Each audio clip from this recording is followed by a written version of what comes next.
The holidays are almost here. Between traveling, hosting family, and finding the perfect gift, it's such an exciting, busy, and yes, sometimes stressful time.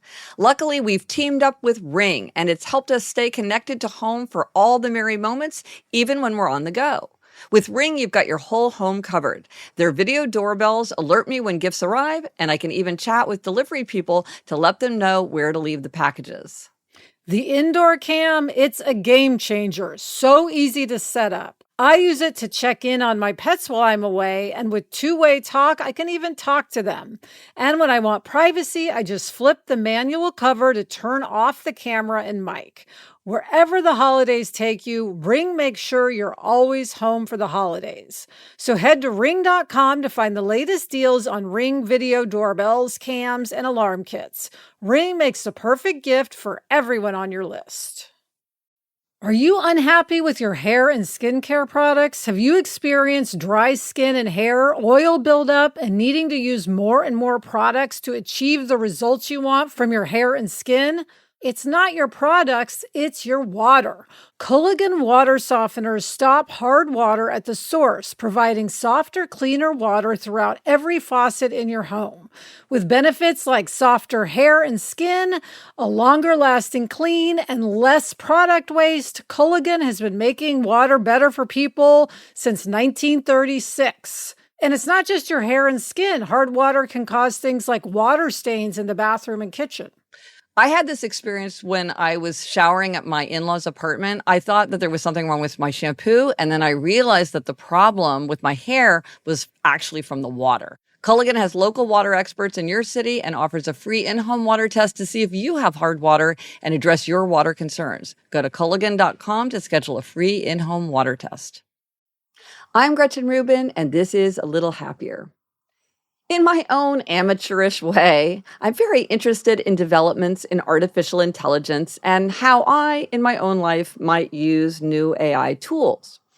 One entry on my 24 for 24 list is keep learning and experimenting with AI. I'm a writer, and my writer friends and I have been talking about what AI means for us. Some people are very insistent that AI will never be truly creative, will never be truly funny, that those developments just won't be possible. And myself, I'm thinking, well, maybe it's not possible, but maybe it is possible. So I started asking myself, what do I think that I have as a human being that AI does not have? And this question reminded me of the climactic moment in a fantasy novel that I've read and reread many times, perhaps dozens of times. Madeleine L'Engle's masterpiece of children's literature, the Newbery Award-winning novel, A Wrinkle in Time. I've been thinking a lot about this novel lately. In fact, I did a Little Happier episode about it just a few weeks ago. And spoiler alert, I'm going to talk about an important moment in the novel. In the novel, the main character, Meg, along with her beloved younger brother, Charles Wallace, and her friend Calvin, are trying to rescue Meg's father from the grip of evil. Her father is trapped on the planet Camazotz, which is under the control of the Central Intelligence. In this quest, the three children are helped by three supernatural beings, Mrs. Who, Mrs. Witch, and Mrs. Whatsit. Meg, Calvin, and Charles Wallace travel to the planet Camazotz and confront this evil force, one that's embodied in an oversized, pulsing, super intelligent brain. From its place on a dais, it dominates and controls the behavior and even the very thoughts of the people of the entire planet. This force is called IT, with the I and the T in capital letters. At this point in the novel, it has taken over the mind of Charles Wallace, and Meg stands alone against it to try to free her little brother. To help prepare her for this confrontation, Mrs. Witch tells her, "You have something that it has not. This something is your only weapon, but you must find it for yourself." So when Meg stands before this pulsing, exposed brain, she tries to understand, what does she have that this super powerful controlling force does not have? How can she, with her puny efforts, stand against the power of it? And she realizes that what she has is love.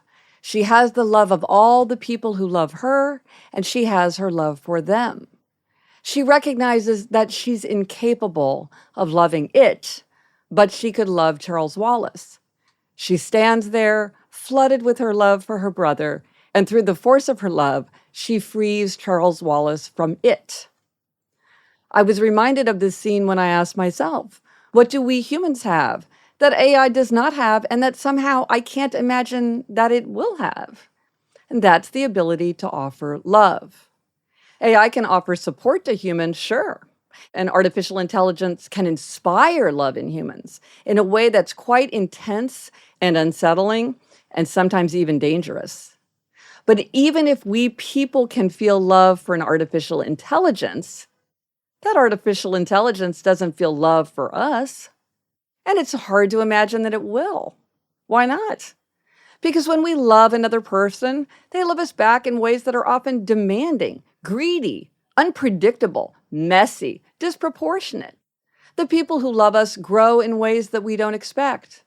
They fail in ways that disappoint us. They're irrational, both for better and for worse.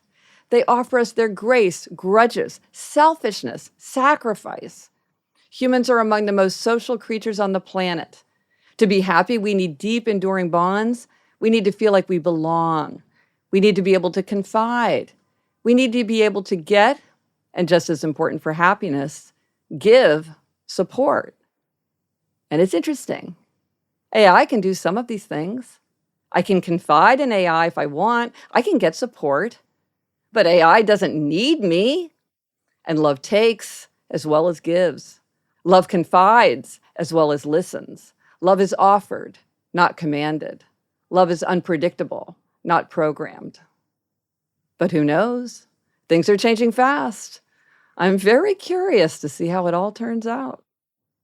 I'm Gretchen Rubin, and I hope this makes your week a little happier.